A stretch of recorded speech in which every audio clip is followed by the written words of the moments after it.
আসসালামু আলাইকুম ভাই, আমি সাধারণ মানুষকে প্রশ্ন করি, আপনারা কি কিছু প্রশ্ন করতে পারি আমি? হ্যাঁ করেন। মনে করেন এই বাসটা পুরোটা ভরা, তখন একটা মেয়ে বাসের ভিতরে উঠলো, তখন কি আপনি আপনার সিটটা ছেড়ে দিবেন মেয়েটার জন্য?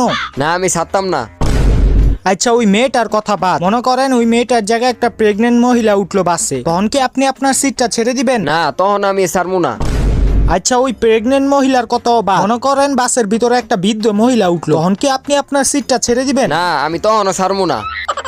আরে ভাই, আপনার ভিতরে কি কোনো বিবেক নাই, মায়া দোয়া নাই? এতগুলা মানুষ উঠবো, আপনি সিট ছাড়বেন না? আরে ভাই আমি যদি সিটটা ছাড়ি তাহলে ওই মেয়েটাও মরবো, ওই প্রেগনেন্ট মহিলাটাও মরবো, ওই বৃদ্ধ মহিলাটাও মরবো, আপনিও মরে যাবেন, আর বাসের ভিতরে যা আছে সবাই মরে যাবো গা। আরে ভাই, আপনার সিটের ভিতরে কি আছে যে সিট ছাড়লে সবাই মরে যাবো গা? আরে ভাই আমি হলাম এই বাসের ড্রাইভার।